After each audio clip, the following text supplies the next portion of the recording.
Ahora, me quedan 10 minutos, no estaba seguro de poder llegar a este momento. Pero ¿puedo decirles algo en relación a este coronavirus? ¿Me lo permiten?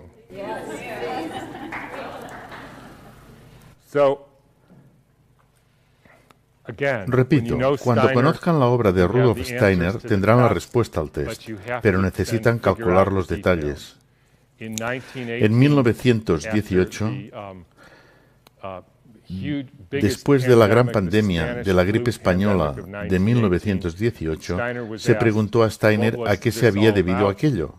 Y él contestó, los virus son simplemente la excreción de una célula intoxicada. Los virus son trozos de ADN o de ARN o de alguna otra proteína que se han expulsado de la célula. Se manifiestan cuando la célula está envenenada. No son la causa de nada. Y la primera manera que se me ocurre de animarles para que reflexionen sobre esto es que imaginen que son especialistas en delfines, ¿de acuerdo? Y que han estudiado los delfines del círculo polar desde hace cientos de años, o por lo menos durante un largo periodo de tiempo, y los delfines están bien. Luego, de repente les llaman, Carlos, casi todos los delfines están muriendo en el círculo ártico. ¿Podrías venir a investigarlo? ¿De acuerdo? Y solo pueden ustedes plantear una pregunta. Levanten las manos para indicarlo. ¿Cuántos de ustedes responderían, quiero estudiar al delfín para ver su genoma? Nadie, porque es una estupidez. ¿Cuántos de entre ustedes dirían, quiero verificar si este o aquel delfín es portador de un virus que sería contagioso y que se transmite a los demás delfines enfermándolos? Aquel amigo. ¿Cuántos de entre ustedes dirían, ¿no será que están envenenando el agua? Como con el Exxon Valdez. ¿Nadie? Todos. Porque eso es lo que ocurre. Las células se encuentran intoxicadas y ellas intentan limpiarse excretando residuos que nosotros denominamos virus. Si estudian las teorías actuales de los virus, que se denominan exosomas, la última conferencia del Instituto Nacional de Salud de Estados Unidos, que habla de la complejidad de los virus, constatarán que se corresponde totalmente con las teorías actuales sobre lo que son los virus. De niño, y a medida que me hacía mayor, tuve un dramático ejemplo de ello. Fuera de mi casa, hacia la derecha, había unos pantanos. Estaban llenos de ranas y me despertaban por la noche. Yo daba golpes en los cristales, en primavera hacían un ruido espantoso. Y con el tiempo, todas las ranas fueron desapareciendo. ¿Cuántos piensan que las ranas tenían una enfermedad genética? ¿Cuántos piensan que las ranas tenían virus? ¿Cuántos piensan que alguien le echó DDT al agua? Es lo que pasó. Las enfermedades son una intoxicación. Ese es uno de los motivos por el que las vacunas... Permítame que me desvíe un minuto. Entonces, ¿qué es lo que pasó en 1918? Cada pandemia de estos últimos 150 años se corresponde a un salto cuántico en la electrificación de la Tierra. En 1918, a finales de otoño de 1917, se introdujeron las ondas de radio en todo el mundo. Cuando se expone a cualquier ser vivo a un nuevo campo electromagnético, se le envenena, unos cuantos mueren y los demás entran en una especie de inactividad. Y lo interesante es que viven algo más de tiempo, pero enfermos. Y con la Segunda Guerra Mundial se inició una nueva pandemia con la introducción de los radares en toda la Tierra, envolviendo a la Tierra con los campos electromagnéticos emitidos por los radares. Era la primera vez que los seres humanos se veían expuestos a algo así. En 1968 hubo la gripe de Hong Kong.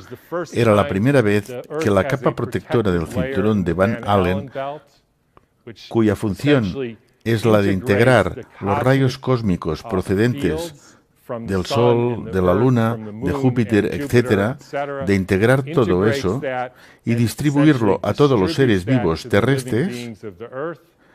Pues bien, en el cinturón de Van Allen se colocaron satélites que emitían frecuencias radioactivas. Al cabo de 6 meses se produjo una nueva epidemia viral. ¿Por qué viral? Porque las personas que fueron intoxicadas expulsaron toxinas parecidas a virus. Las personas creyeron que se trataba de una epidemia de gripe. En 1918, el Ministerio de Sanidad de Boston decidió analizar el carácter contagioso de una epidemia. Lo crean o no, tomaron a cientos de personas que tenían gripe, les extrajeron las mucosidades de la nariz y se las inyectaron a sujetos sanos que no tenían gripe. Y ni una sola vez consiguieron hacer enfermar a uno solo de aquellos sujetos sanos. Repitieron la práctica una y otra vez, pero no consiguieron demostrar el contagio. Incluso llegaron a hacerlo con caballos que supuestamente habían pillado la gripe española. Les colocaron sacos sobre las cabezas y el caballo estornudaba en el saco. Luego colocaban el saco con estornudo al caballo siguiente que no caía enfermo. Todo esto lo pueden ustedes leer en un libro que se llama El arco iris invisible de Arthur Robert Firstenberg. Él realizó una cronología de todas las etapas de electrificación de la Tierra y de cómo al cabo de unos 6 meses se producía una nueva pandemia de gripe en todo el mundo. No hay otra explicación. ¿Cómo podría sino propagarse desde Kansas hasta Sudáfrica en 2 semanas? De manera que en todo el mundo se manifiesten los síntomas a la vez, a pesar de que la forma de transporte era en caballo y en barco. Es algo que ellos no pueden explicar. No sabemos cómo se produce, fue la conclusión de aquella prueba. Pero si se paran a pensar en ello, todas esas ondas de radio y demás frecuencias que algunos de ustedes llevan en el bolsillo o tienen en la mano, pueden enviar una señal al Japón y llega al instante. Por tanto, incluso aunque no crean que existe un campo electromagnético que interconecta el mundo en pocos segundos, no hace falta discutirlo, es un hecho que experimentamos a diario. Y acabaré añadiendo que en estos últimos 6 meses se ha producido un dramático salto cuántico en la electrificación de la Tierra. Estoy seguro de que muchos de ustedes saben de qué se trata. Se llama 5G. Habrá unos 20.000 satélites que están emitiendo radiaciones, como las radiaciones que se emiten dentro de sus bolsillos o en sus manos y que ustedes están utilizando continuamente. Esto no es algo compatible con la salud. Lamento mucho decirlo, pero no es compatible con la salud. Es un aparato que desestructura el agua y si entre ustedes hay quien considera que nosotros no somos seres eléctricos, solo somos materia física, entonces no se molesten en pasar un electrocardiograma o un electroencefalograma o una prueba de conducción nerviosa, porque somos seres eléctricos y los productos químicos no son más que los residuos de estos impulsos eléctricos. Y para finalizar, una adivinanza. ¿Dónde se encuentra la primera ciudad del mundo totalmente cubierta por la 5G? Exactamente, en Wuhan. Así pues, cuando empezamos a pensar en todo esto, estamos en una crisis existencial aquí y ahora, de una magnitud tal que los seres humanos nunca han visto. Y no voy a interpretar el papel de profeta del Antiguo Testamento. Pero se trata de un hecho sin precedentes. La puesta en órbita de miles de satélites en la propia capa protectora de la Tierra. Y por cierto, como quería decir antes, eso se relaciona con las vacunas. Esto me atañe, pues hace un año tuve un paciente en plena forma que practicaba el surf. Era técnico electricista electrónico que instalaba sistemas wifi para gente muy rica. Esta profesión tiene un alto índice de mortalidad. A pesar de todo, él se encontraba bien, pero un día se rompió el brazo y le tuvieron que poner una placa metálica. 3 meses más tarde no podía salir de la cama, tenía arritmia y agotamiento total. Nuestra estabilidad funcional depende de la cantidad de metal que tengamos en el cuerpo, así como de la calidad del agua de nuestras células.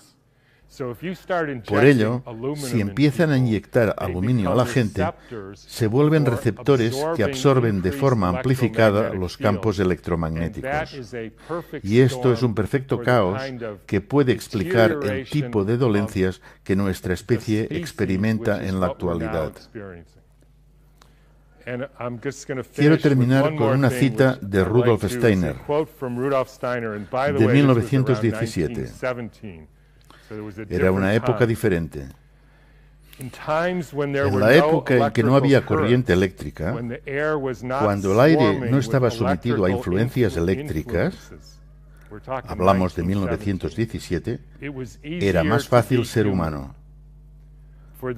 Por esta razón, para poder ser enteramente humanos hoy, es necesario desarrollar capacidades espirituales mucho más fuertes de las necesarias hace un siglo. Así, les dejo este consejo. Hagan lo posible por desarrollar sus capacidades espirituales, pues es verdaderamente difícil ser un ser humano en nuestros días. Gracias por escuchar.